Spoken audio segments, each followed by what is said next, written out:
State-owned South African Airways has postponed its annual general meeting. The meeting was scheduled to take place on the 2nd of October. A statement issued by the Ministry of Finance says that the AGM has been postponed due to the airliner not having finalised its 2014-2015 annual financial statements.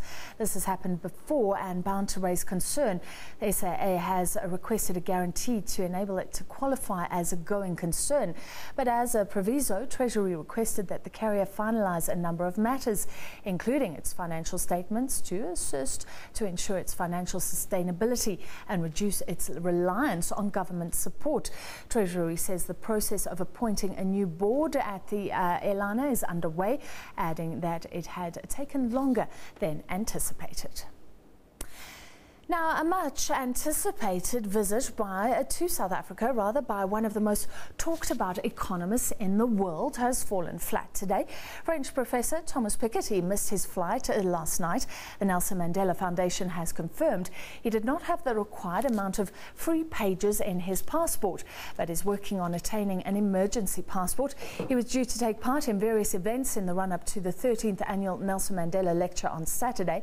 It was hoped he would still be able to present a scheduled lecture at the University of Cape Town today, but technical problems meant he could not be heard on the satellite connection, and students protested that event. Well, Piketty shot to fame, of course, after his book Capital in the 21st Century was translated into English last year, focusing on inequality.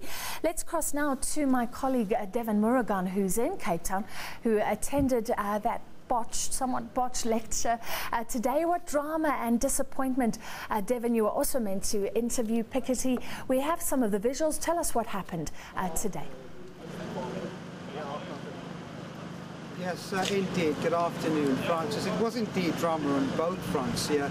Two fronts. First of all, we heard from the Nelson Mandela Foundation that the famous economist and author Thomas Piketty didn't make his flight from Paris to Johannesburg this morning. And as you correctly said a while ago, this was because of insufficient pages on his passport. And it is expected, though, all plans are busy being put in place to come over here to address that or deliver that Nelson Mandela lecture, which takes place on Saturday. Well, that was the drama on the first front. Secondly, here in the Jameson Hall at the UCT campus, we had a bit of a protest from the Roads Must Fall movement just before we had supposed to have crossed to Thomas Piketty via Skype.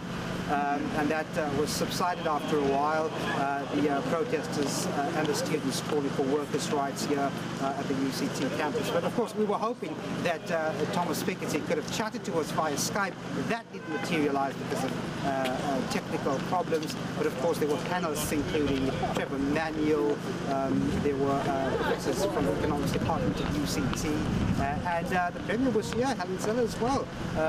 But of course, it turned out just to have seen and witnessed those addresses, but of course Thomas Piketty not here today.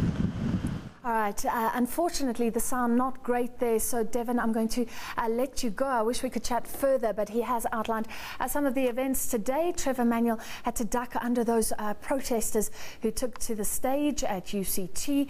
Nobody could hear Thomas Piketty. Hopefully planning goes better tomorrow and he does land in South Africa. Of course, he's an expert on inequality. South Africa, one of the most unequal countries in the world, so a really pertinent visit for this country.